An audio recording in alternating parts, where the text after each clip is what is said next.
I, 53-year-old man, love to cook. There will be days where I slave away in the kitchen all day to make a big meal, and I will do it happily. My wife, 50-year-old woman, can cook when I'm not around, but honestly, I can't think of any time when she has made anything, because I always want to do it, and that's fine by me, as long as I feel appreciated for it. I have a 24-year-old son, Eric. My wife has a 19-year-old daughter, Liz, from previous marriages, and we have a 15-year-old son, David, together. Eric lives with us for now to save up money while he works, but still pays rent. He will eat literally anything with the exception of hating blue cheese. David likes pretty much everything, but is allergic to eggs. I can work around these constraints pretty easily when I cook. Liz is a different story. She has always been kind of picky with the foods she dislikes, but it has gotten way worse. She went to college for a semester and then dropped out, so now she is living at home. And while she was away, she developed some terrible pickiness. She has had stints of being a vegan, being vegetarian, being grain-free, pasta-free, oil-free, etc., but she isn't consistent about it. I try to help meet her needs, but on any given day, she has something new to complain about with a food I want to cook.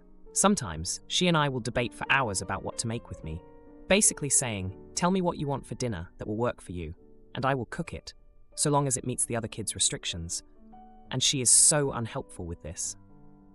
2 nights ago, I cooked a dish that Liz told me looked good in a book. We all sat down for dinner, and everybody loved it except Liz. She complained that she didn't realize there were peanuts in the recipe. And peanuts are so unhealthy for us. So she doesn't think she can eat it, and can I make her something else? I was fed up and told her, "No, you can eat this, or you will eat nothing. I am done having to deal with your pickiness and criticism of my cooking. I will no longer be taking any of your feedback on what you want for dinner, and will be cooking what everybody else wants. You can either eat that, or cook yourself something else." She started crying and said that I take the other kids' restrictions on what to eat, so why can't I do the same for her? I reminded her that Eric only dislikes a single thing that I don't care for either, so there's no risk of it popping into a dish. And if David has eggs, he will probably die. So it's not the same as her vetoing every single thing I want to make. My wife took her side and said that I am being too sensitive and mean, because Liz is not my real daughter, and I am showing favoritism. This is nonsense, by the way. I told my wife that she can cook Liz meals if she wants. But I'm not going out of my way to meet her needs. Am I the idiot? Now for a few comments before the update. Comment 1. Not the idiot. The issue isn't your daughter's preferences, it's that they are constantly shifting. You are not playing favorites. She doesn't understand the work that goes into cooking, and is taking your cooking for granted. Your wife is too, by saying you should cater to your daughter's every day-to-day whim. Particularly offensive is that she even picked out the dish she wanted you to cook, and then wanted you to fix her mistake, overlooking an ingredient after you already put in all the work. Make her or both of them cook their own meals until they learn to appreciate your efforts. Comment 2.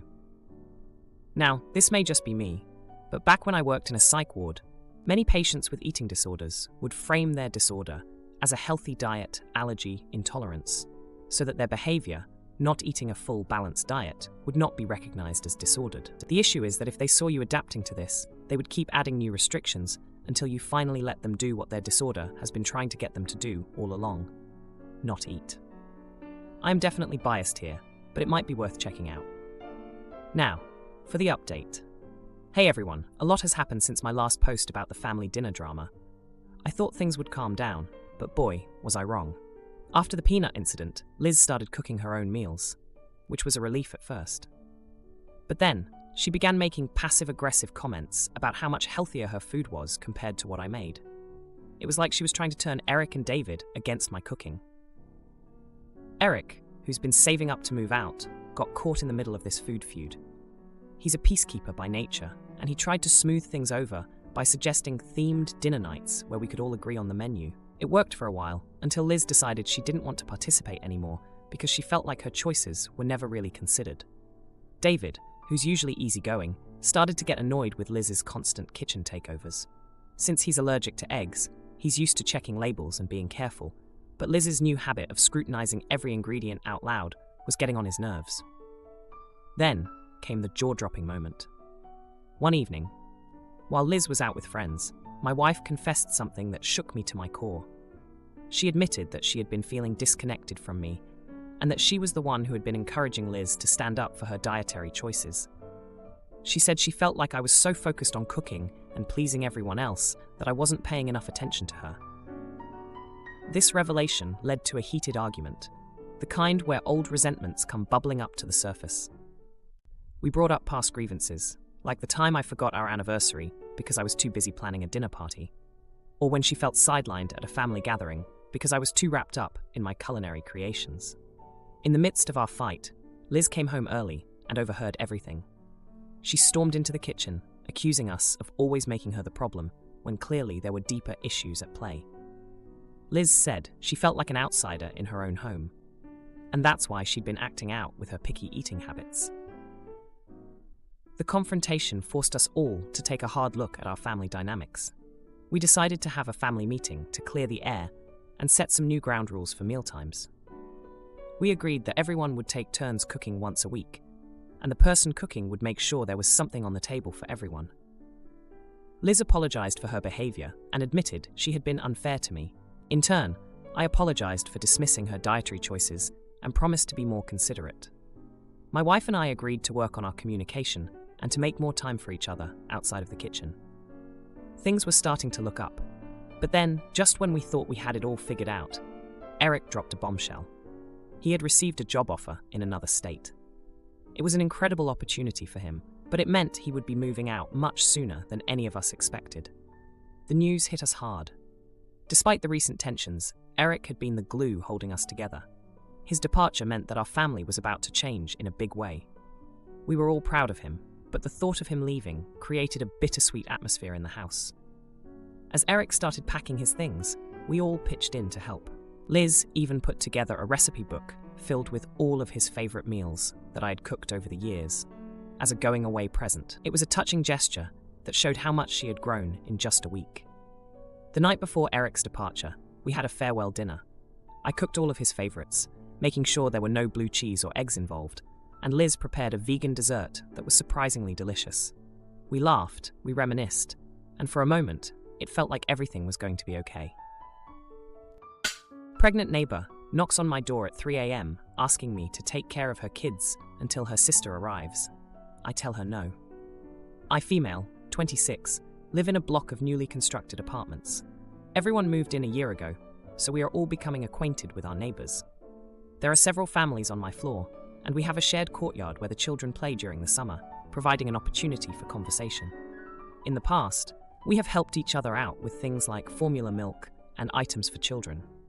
Mainly, I have been the one providing assistance. However, I try not to form close friendships. I have 2 children of my own, a 2-year-old and an 11-month-old. Currently, I am taking care of them on my own, as my husband has gone away for a few days to spend time with his family and friends. There is a group chat among the mothers in the building, where they arrange child swapping and babysitting for a few hours at a time. I mostly observe the conversations without participating because I am not comfortable with it, especially since my children cannot communicate properly yet. Last night, around 3 a.m., there was a knock on my door. My children and I were fast asleep. Initially, I tried to ignore it for a few reasons. I was alone at home, I wasn't expecting company, and it was 3 a.m. However, the knocking persisted, and my children started to wake up. Eventually, I looked through the peephole and saw that it was my neighbor. I opened the door and saw that it was her, accompanied by her boyfriend and 2 children. She was 9 months pregnant and clearly in labor, as they had their hospital bags with them. They asked if I could take care of their kids until her sister arrived in an hour. I apologized, but declined their request. I did not want to be responsible if anything were to happen to her children under my care.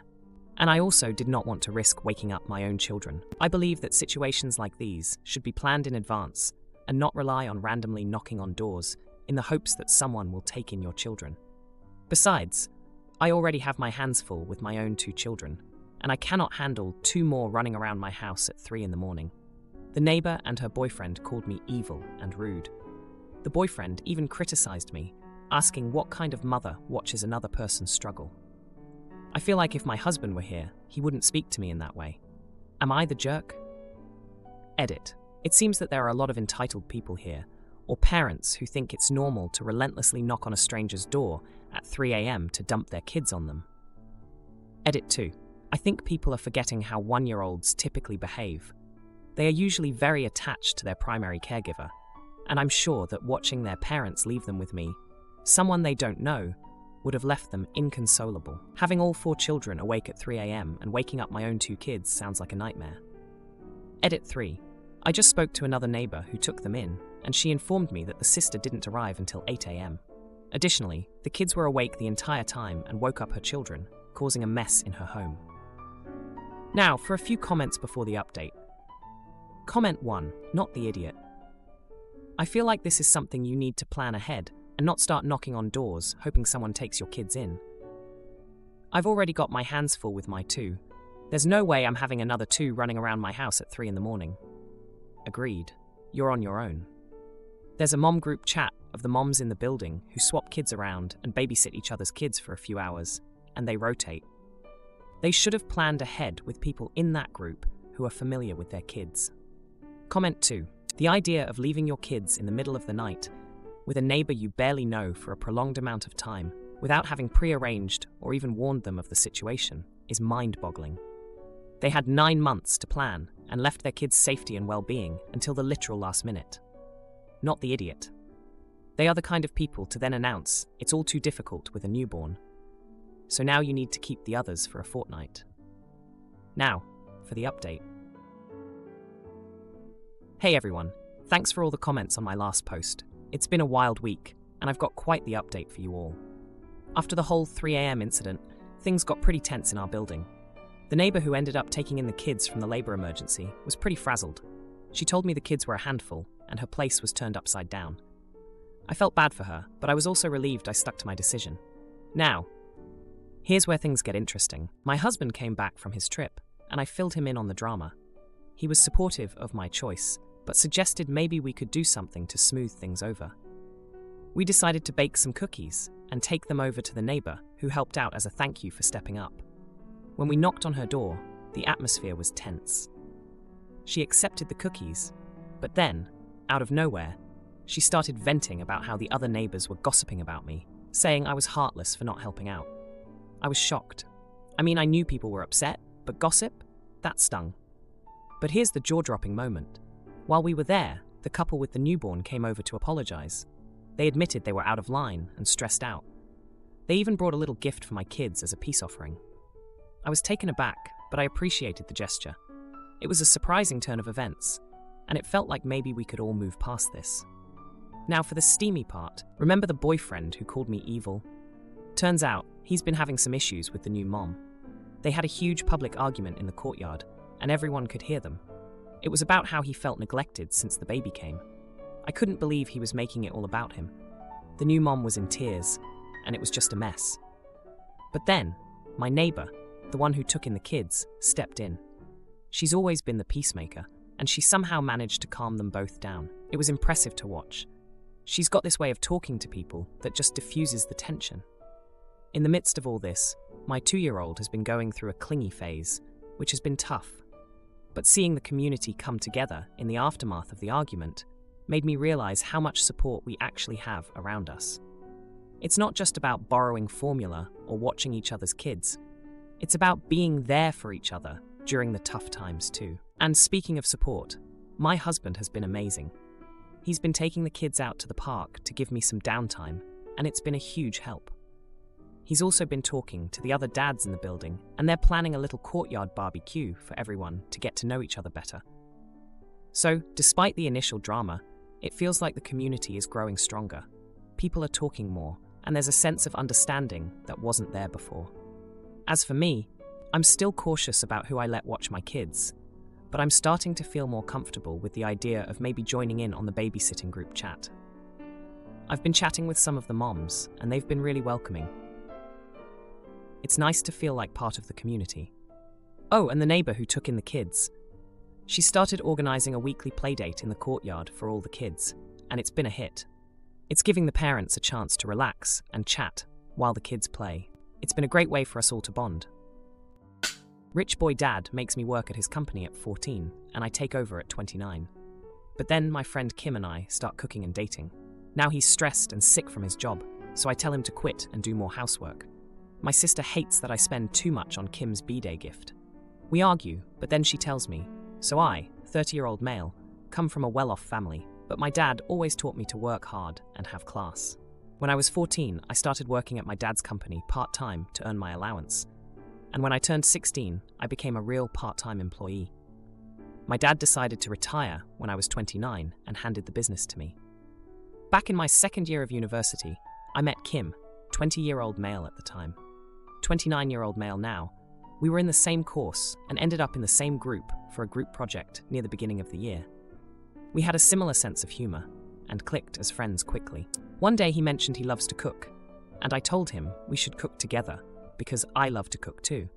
And that weekend, we went to his place, brought some ingredients, and cooked together. This then became us going shopping for ingredients after classes on Friday. I'd stay at his place the night, and we would cook on the weekend, and this became our weekly routine. Back then I just told others that we were just friends, but with hindsight, that is definitely when I started to fall for him. I finally asked him out a few months later, and he said yes. We lived in the same house with 2 other friends in our 3rd year, and I asked him to move in with me after we graduated. From the beginning, I told Kim that I would not care if he didn't work, but he insisted he wanted to contribute financially.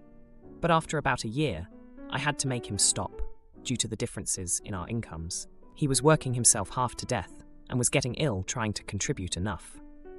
I sat him down and told him that whatever money he made didn't matter, that if he wanted to work, I wanted him to be happy.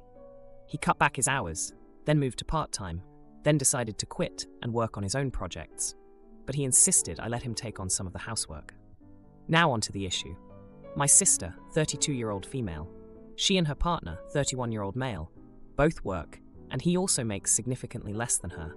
And in private to me, she's made it known that she resents being the breadwinner. She sees all her male colleagues spoil and treat their wives and wishes her partner would do the same. He does, but just not to the same level, due to the fact he makes basically half as much as they do. Recently, I was talking to her about what I am going to get Kim for his birthday next month. She kept telling me my ideas were too much and that I should get something cheaper since he doesn't contribute. I got a bit annoyed because I've told her about Kim's insecurities of not making or being enough. I told her he contributes more than enough. She then called him a glorified gold digger, and I yelled at her, telling her to shut up and to not talk about Kim that way. After calming down, I do feel bad. I know how she feels about her own financial position, but I don't think it's fair that she takes it out on me or Kim, even if Kim wasn't physically there. So am I the idiot? Now, for a few comments before the update. Comment 1. Not the idiot. You and Kim are happy and have things worked out. Kudos. Your sister is projecting, envious, and apparently quite materialistic. You were also defending your significant other after she was outlandishly disrespectful towards him. More kudos. 10 points to Gryffindor. Manga 20 points Slytherin. Comment 2. Not the idiot. It sounds like your sister is projecting her frustrations, insecurities, onto you and Kim. If your relationship with Kim works for you, and sis needs to butt out. Now, for the update. Hey Reddit, it's been a week since I posted about the argument with my sister over my partner Kim's birthday present and calling him a glorified gold digger. I've got an update for you all, and let me tell you, it's been a roller coaster. So after the fight with my sister, things were pretty tense. I was still fuming, but I decided to give her some space to cool off. Meanwhile, Kim's birthday was coming up, and I was determined to make it special. I went ahead with my original plan, which was to get him a vintage record player. He's been collecting vinyl for years, and I knew it would mean the world to him. The day before Kim's birthday, my sister reached out to me. She wanted to apologize and asked if we could meet up. I agreed, hoping we could mend things. We met at a coffee shop, and she started off by saying she was sorry for what she said about Kim. But then, she dropped a bombshell. She confessed that she and her partner were having serious relationship problems, and they were considering splitting up. She admitted that her resentment about the financial situation was just the tip of the iceberg. I was shocked. My sister and her partner always seemed like the perfect couple, but she explained that they'd been growing apart for a while, and the money issues were just making it worse. She said she was envious of the relationship Kim and I have, where money isn't a source of conflict. It was a lot to take in, and I felt bad for her. I told her that I was there for her, no matter what. On Kim's birthday, I surprised him with the record player, and he was over the moon. He couldn't believe I remembered a conversation we had years ago about his dream record player. It was a great moment, and I was so happy to see him smile like that. But then, later that day, things took a turn. Kim sat me down and said he had something to tell me. He'd been feeling guilty about not contributing financially and had been secretly working on a project for the past few months. He'd been developing a recipe blog, and it had started to take off. He'd even been approached by a publisher interested in turning it into a cookbook. I was stunned. I had no idea he'd been working on this, and I was so proud of him. But then he said he felt like he'd been lying to me by keeping it a secret. I reassured him that I understood why he did it, and I was just happy he found something he was passionate about.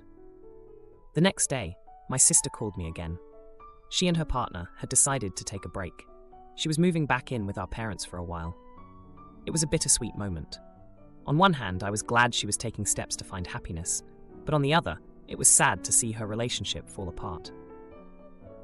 If you liked this video, you'll probably like these too. Also, while you're here, please consider subscribing.